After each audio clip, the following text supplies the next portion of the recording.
بسم اللہ الرحمن الرحیم۔ شروع اللہ کے نام سے جو سب پر مہربان ہے، بہت مہربان ہے۔ الم تر الی الذین اوتوا نصیبا من الکتاب یؤمنون بالجبت والطاغوت ویقولون للذین كفروا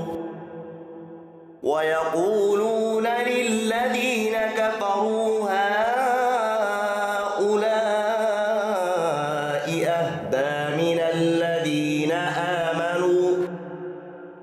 الذين آمنوا سبيلا۔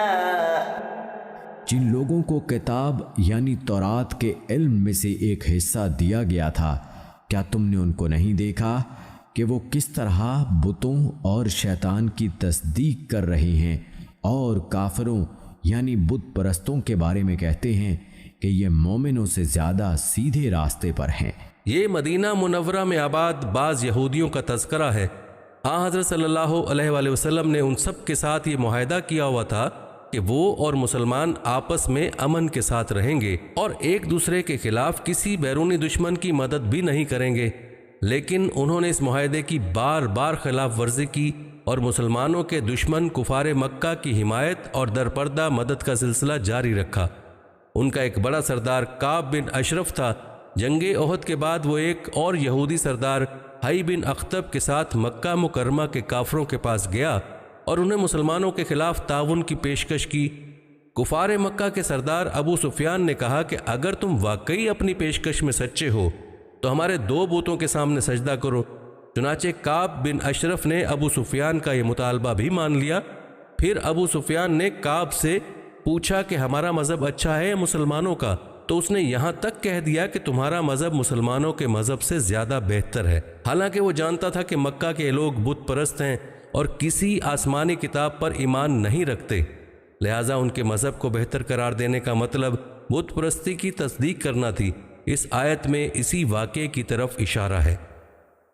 اولئک الذین لعنهم اللہ ومن يلعن اللہ فلن تجد له نصیرا۔ یہ وہ لوگ ہیں جن پر اللہ نے پھٹکار ڈال رکھی ہے، اور جس پر اللہ پھٹکار ڈال دے اس کے لیے تم کوئی مددگار نہیں پاؤ گے۔ ام لهم نصیب من الملک فإذا لا يؤتون الناس نقیرا۔ تو کیا ان کو کائنات کی بادشاہی کا کچھ حصہ ملا ہوا ہے؟ اگر ایسا ہوتا تو یہ لوگوں کو گٹھلی کے شکاف کے برابر بھی کچھ نہ دیتے۔ یہودیوں کی مسلمانوں سے دشمنی اور عناد کا سبب قرآن کریم نے یہ بیان فرمایا کہ انہیں یہ توقع تھی کہ جس طرح پچھلے بہت سے انبیاء کرام بنی اسرائیل میں سے آئے ہیں، نبی آخر الزماں بھی انہی کے خاندان سے ہوں گے، لیکن جب حضرت صلی اللہ علیہ وآلہ وسلم حضرت اسماعیل علیہ السلام کی اولاد میں مبعوث فرمائے گئے تو یہ لوگ حسد میں مبتلا ہو گئے، حالانکہ نبوت اور خلافت و حکومت تو اللہ تعالیٰ کا ایک فضل ہے۔ وہ جب جس کو مناسب سمجھتا ہے اپنے اس فضل سے سرفراز فرماتا ہے۔ اگر کوئی شخص اس پر اعتراض کرے تو گویا وہ یہ دعویٰ کر رہا ہے کہ کائنات کی بادشاہی اس کے پاس ہے اور اسی کو یہ اختیار حاصل ہے کہ وہ اپنی پسند سے انبیاء کو منتخب کرے۔ اللہ تعالیٰ اس آیت میں فرماتے ہیں کہ اگر کہیں بادشاہی واقعی ان کو مل گئی ہوتی تو یہ اتنے بخیل ہیں کہ کسی کو ذرہ برابر بھی کچھ نہ دیتے۔ ام یحسدون الناس علی ما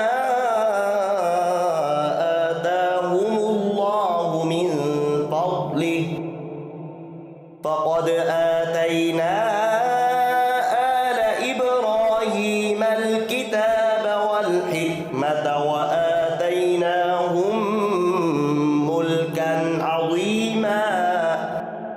یا یہ لوگوں سے اس بنا پر حسد کرتے ہیں کہ اللہ نے ان کو اپنا فضل کیوں عطا فرمایا ہے، سو ہم نے تو ابراہیم کے خاندان کو کتاب اور حکمت عطا کی تھی اور انہیں بڑی سلطنت دی تھی۔ یعنی اللہ تعالیٰ اپنی حکمت کے تحت جس کو مناسب سمجھتا ہے نبوت اور خلافت و حکومت کے اعزاز سے سرفراز فرماتا ہے۔ چنانچہ اس نے حضرت ابراہیم علیہ السلام کو نبوت و حکمت عطا فرمائی اور ان کی اولاد میں یہ سلسلہ جاری رکھا۔ چنانچہ ان میں سے بعض مثلاً حضرت داؤد اور سلیمان علیہ السلام نبی ہونے کے ساتھ حکمران بھی بنے۔ اب تک ان کے ایک صاحبزادے حضرت یعقوب علیہ السلام کی اولاد میں نبوت و حکومت کا سلسلہ جاری رہا ہے۔ اب اگر ان کے دوسرے صاحبزادے حضرت اسماعیل علیہ السلام کی اولاد میں حضرت محمد مصطفیٰ صلی اللہ علیہ وآلہ وسلم کو یہ اعزاز بخش دیا گیا ہے تو اس میں اعتراض یا حسد کی کیا بات ہے؟ فَمِنْهُمْ مَنْ آمَنَ بِهِ وَمِنْهُمْ مَنْ صَدَّ عَنْهُ وَكَفَى بِجَهَنَّمَ سَعِيرًا۔ چنانچہ ان میں سے کچھ ان پر ایمان لائے اور کچھ نے ان سے منہ موڑ لیا، اور جہنم ایک بھڑکتی آگ کی شکل میں ان کافروں کی خبر لینے کے لیے کافی ہے۔ ان الذين كفروا بآياتنا سوف نصليهم نارا كلما نضجت جلودهم بدلناهم جلودا غيرها ليذوقوا العذاب ان الله كان عزيزا حكيما۔ بے شک جن لوگوں نے ہماری آیتوں سے انکار کیا ہے ہم انہیں آگ میں داخل کریں گے، جب بھی ان کی کھالیں جل جل کر پک جائیں گی تو ہم انہیں ان کے بدلے دوسری کھالیں دے دیں گے تاکہ وہ عذاب کا مزہ چکھیں۔ بے شک اللہ صاحب اقتدار بھی ہے، صاحب حکمت بھی۔ والذین آمنوا وعملوا الصالحات سندخلهم جنات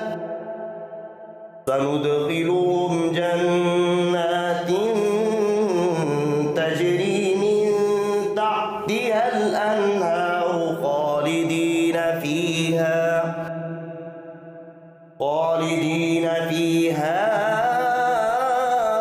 ابدا لهم فیہا ازواج مطہرہ وندخلهم ظلا ظلیلا۔ اور جو لوگ ایمان لائے ہیں اور انہوں نے نیک عمل کیے ہیں ان کو ہم ایسے باغات میں داخل کریں گے جن کے نیچے نہریں بہتی ہوں گی، جن میں وہ ہمیشہ ہمیشہ رہیں گے، وہاں ان کے لیے پاکیزہ بیویاں ہوں گی اور ہم انہیں گھنی چھاؤں میں داخل کریں گے۔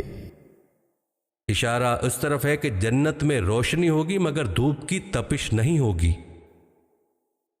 ان اللہ یأمرکم ان تؤدوا الامانات الى اہلها وَإِذَا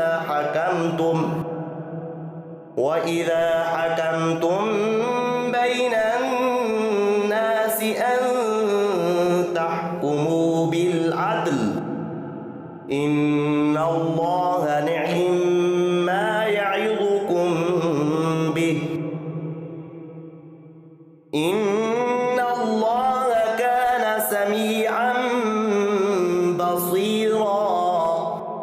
مسلمانوں، یقیناً اللہ تمہیں حکم دیتا ہے کہ تم امانتیں ان کے حقداروں تک پہنچاؤ، اور جب لوگوں کے درمیان فیصلہ کرو تو انصاف کے ساتھ فیصلہ کرو۔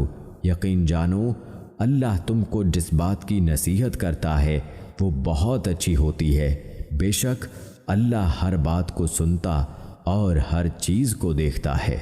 یا ایھا الذین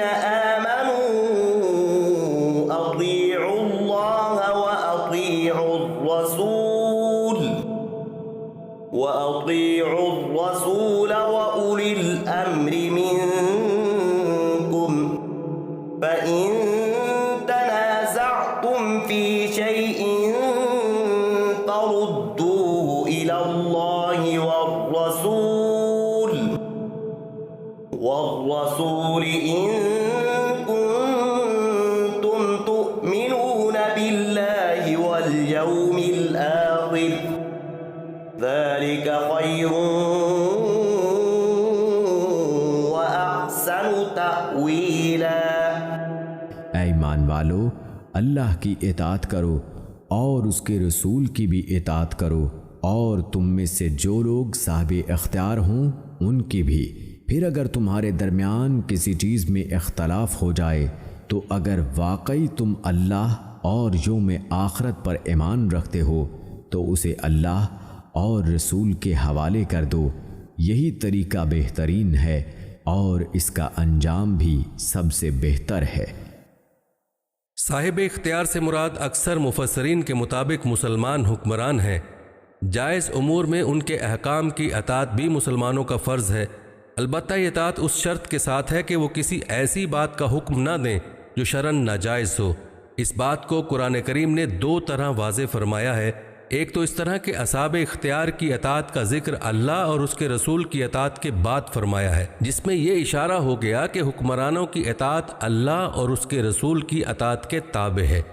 دوسرے اگلے جملے میں مزید صراحت کے ساتھ بتا دیا گیا کہ اگر کسی معاملے میں اختلاف پیدا ہو جائے کہ آیا حکمرانوں کا دیا ہوا حکم صحیح اور قابل اطاعت ہے یا نہیں، تو اسے اللہ اور اس کے رسول کے حوالے کر دو، جس کا مطلب یہ ہے کہ اس حکم کو قرآن و سنت کی کسوٹی پر پرکھ کر دیکھو، اگر وہ قرآن و سنت کے خلاف ہو تو اس کی اطاعت واجب نہیں ہے، اور حکمرانوں کا فرض ہے کہ وہ ایسا حکم واپس لے لیں، اور اگر وہ قرآن و سنت کے کسی صریح یا اجتماعی طور پر مسلم حکم کے خلاف نہیں ہے تو عام مسلمانوں کو فرض ہے کہ اس پر عمل کریں۔